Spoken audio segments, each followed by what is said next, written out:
स्वागत है आप सभी का एक नए वीडियो में। और आज की वीडियो में मैं बात करने वाला हूँ अपने सेमेस्टर 1 के पूरा एक्सपीरियंस के बारे में कि मेरा सेम 1 कैसा गया और किन बातों का आपको अपने सेम 1 में ध्यान रखना चाहिए और क्या चीज़ें मैंने सही करी, क्या चीज़ें मैंने गलत करी। ओवरऑल एक्सपीरियंस मैं आपको सारा बताऊँगा। मैंने पॉइंट्स यहाँ लिखे हुए हैं कि कुछ मैं मिस ना करूँ, तो मैं बीच में यहाँ भी देखूँगा। तो सबसे पहले बात करते हैं कि मेरी यूनी है कौन सी। मैं क्यूईटी में पढ़ रहा हूँ, क्वींसलैंड यूनिवर्सिटी ऑफ टेक्नोलॉजी, जो कि ब्रिस्बेन में बेस्ड है। और मेरा कोर्स का नाम है behavioural science, bachelors of behavioural science. Basically psychology के बारे में पढ़ता हूँ मैं। और अगर आप देखोगे ड्यूरेशन पहले सेम की, तो वो अराउंड 13 to 14 वीक्स की थी।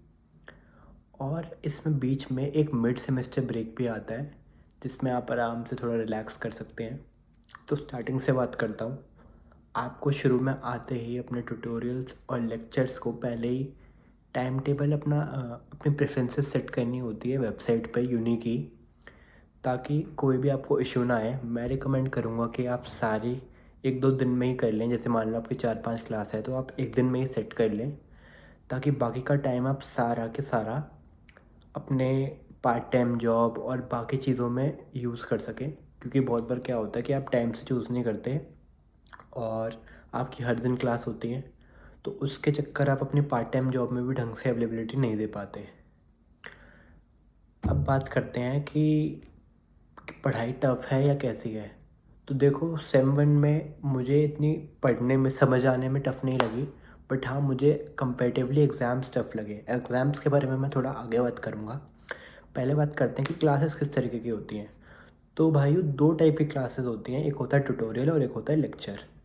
लेक्चर आप ऑनलाइन भी लो तो उसमें कोई दिक्कत नहीं है, लेक्चर में इतनी ज़्यादा बातें नहीं बताते। लेक्चर बेसिकली थ्योरेटिकल बातें होती हैं, थ्योरेटिकल भी इतनी इन डेप्थ नहीं, बट उसका अगर आपको कॉन्सेप्ट समझना है और प्रैक्टिकली समझना है और ज़्यादा बच्चों से इंगेज होना है तो ट्यूटोरियल होता है। तो उस केस में ट्यूटोरियल सही रहता है कि आप अपने प्रोफेसर से ढंग से उसमें कन्वर्सेशन कर सकते हो। अपने जो भी आपके क्लासमेट्स हैं उनसे आप ढंग से डिस्कशन कर सकते हो, क्योंकि वो एक ज़्यादा प्रैक्टिकल क्लास होती है। तो मैं प्रेफर करूँगा कि वो वाली क्लास आप ऑफलाइन ही करें। तो इनकी क्लासेस पर वीक होती हैं, एक ट्यूटोरियल पर वीक और एक लेक्चर पर वीक। तो मैं रिकमेंड करूँगा कि आप जो भी इसके नोट्स या फिर क्वेश्चंस आते हैं हर हफ्ते के हिसाब से करते रहें, क्योंकि बाद में बहुत प्रेशर आ जाता है। मैंने खुद करके देखा, मैं थोड़ा पार्ट टाइम जॉब में इन्वेस्ट हो गया और जब एंड में सारा मुझे एक साथ करना पड़ा तो काफ़ी डिफ़िकल्टी आ जाती है। अब बात करते हैं कि ऑस्ट्रेलियन लोग कैसे हैं, कि दोस्त बनते भी हैं या नहीं, या फिर आप एक लोनली फील करते हो। तो देखो, इस केस में मेरा एक्सपीरियंस ये है कि अगर आप नॉर्मल एक्ट करोगे कि हाँ आप भी अपने आप को ढंग से प्रेजेंट कर रहे हो, आप भी ढंग से कन्वर्सेशन कर रहे हो, तो वो आपको एक एज अ नॉर्मल इंसान ही ट्रीट करेंगे। अब हमारी कंट्री में इतना नॉर्मल नहीं है कि अलग अलग कंट्री के लोग आ रहे हैं और साथ में पढ़ रहे हैं, बट इन सब के लिए नॉर्मल है। यहाँ पे हर एक कंट्री के लोग आ रखे हैं और बहुत टाइम से रह रहे हैं।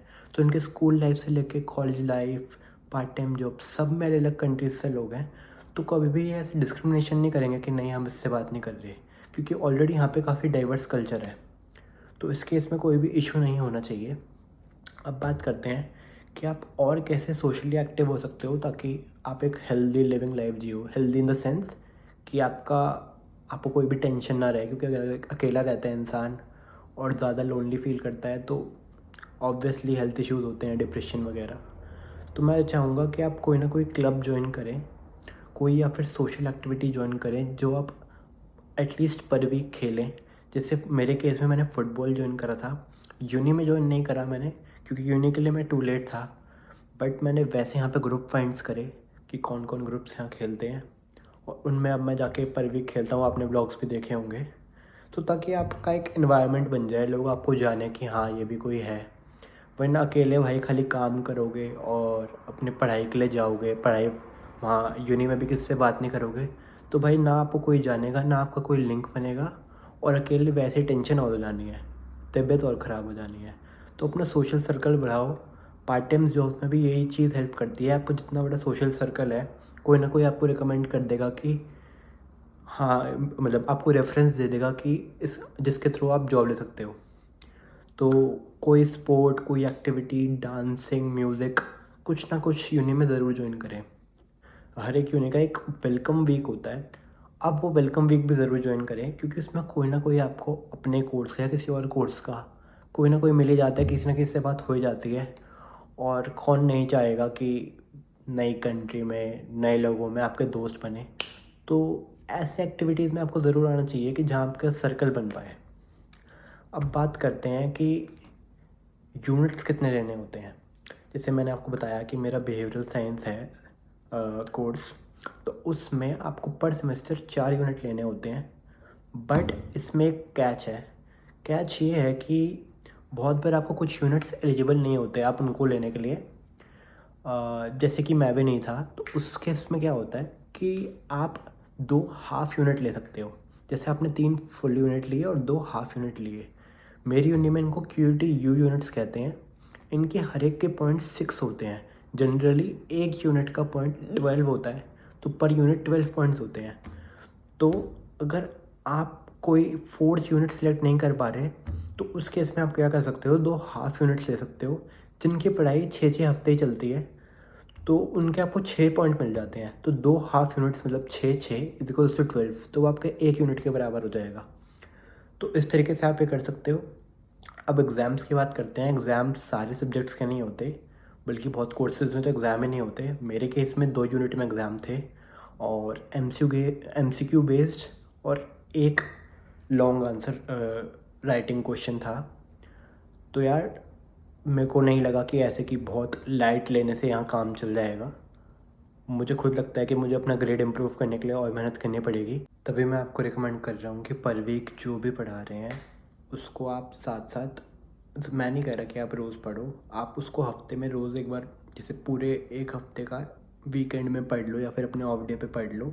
तो अगर आप ये भी करोगे तो आपका फिर ढंग से एग्ज़ाम क्लियर हो जाएगा, तो कोई आपको ताकि आगे जाके इशू ना आए।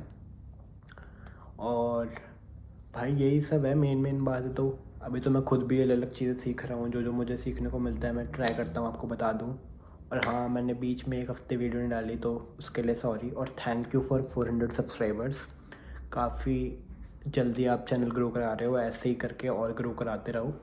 मैं और वीडियोज़ ऐसे ही डालता रहूँगा। मुझे नहीं लगता कि मैंने कोई भी पॉइंट ऐसे मिस करा है, बट अगर आपको लगता है कि कोई मैंने पॉइंट मिस करा है या फिर आपका कोई क्वेश्चन है, तो आप मुझे DM कर सकते हो या फिर कमेंट बॉक्स में छोड़ सकते हो। मिलता हूँ मैं आपसे नेक्स्ट वीडियो में, तब तक के लिए बाय।